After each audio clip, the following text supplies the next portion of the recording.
Some people enter a room and the noise softens, not because they demand attention, but because their presence speaks through balance rather than volume.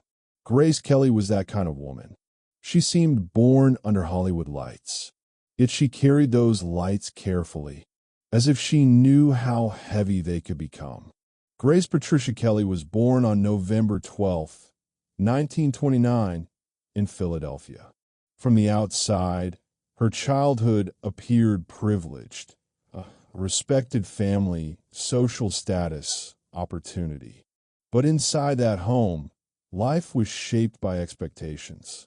Her father, John B. Kelly Sr., was disciplined, demanding, and achievement-driven, an Olympic champion who believed success had to be earned, not assumed. Her mother, Margaret Major, valued elegance, public image, and composure. From an early age, Grace absorbed a quiet lesson. To be loved, she had to be perfect. That lesson followed her everywhere. Grace's elegance was never just aesthetic. It was a form of restraint, a way of not taking up too much space, of holding emotion in check, of learning that approval often comes to those who disturb the world the least. Acting entered her life as an escape, but also as proof, a way to justify her existence beyond expectations. She moved to New York, studied acting, worked the stage, auditions, small roles. And then, almost suddenly, Hollywood noticed. In the early 1950s, Grace Kelly stood apart from other stars of her time. While many actresses were expressive, dramatic, and overflowing with emotion, Grace was controlled. She spoke less, moved less, yet the camera could not look away. Her silence carried meaning. Alfred Hitchcock famously described her as the cool blonde. But that coolness was never distance. It was protection. Her poise was armor. Her restraint, a survival skill. Success followed quickly. Iconic films, global recognition, an Academy Award. She reached the peak of Hollywood just as the world began to believe she had everything. And then she chose to leave. In 1955, Grace traveled to France for the Cannes Film Festival. A single photo opportunity, nothing more, introduced her to Prince Rainier III of Monaco. The world framed it as a fairy tale. A movie star becomes a princess. Love, royalty, palaces, crowns. But fairy tales rarely reveal what they cost. Monaco needed an heir. The monarchy faced pressure. And Grace Kelly, elegant, respected, disciplined, fit the role perfectly. They did fall in love. And in 1956, they married. That day, the world watched a woman become a princess. But what truly happened was quieter and heavier. Grace Kelly stopped acting, not temporarily, forever. She did not just leave a career behind. She surrendered her voice, her creative language, the one place where she could fully express herself. From that moment on, she was no longer Grace Kelly. She was Princess Grace. There was no scandal, no public conflict, no dramatic rebellion, only a silent withdrawal. Life in Monaco appeared flawless from the outside.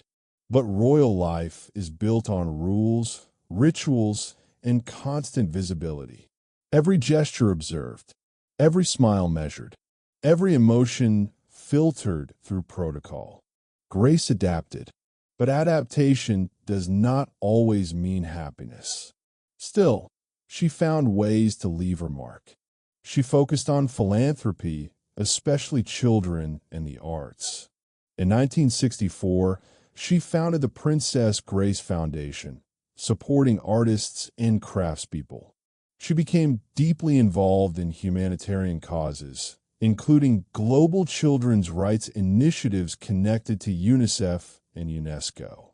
This was where Grace reshaped her role, not as a symbol, but as a responsibility.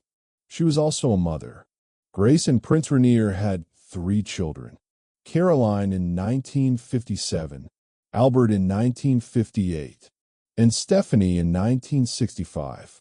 Caroline would later emerge as a cultural and intellectual figure within Monaco, often representing the principality after her mother's passing. Albert would one day become the reigning prince of Monaco. Stephanie followed a more unconventional path, drawn to fashion, music, and later humanitarian work. Grace's motherhood unfolded under constant public gaze, not only raising children, but maintaining the image of a perfect family for the world. And sometimes the deepest loneliness exists inside perfection. What makes Grace Kelly's story so striking is what didn't happen.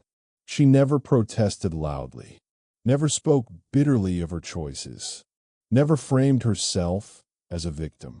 And because of that, her sacrifice went unnoticed for a long time. The world hears loud pain.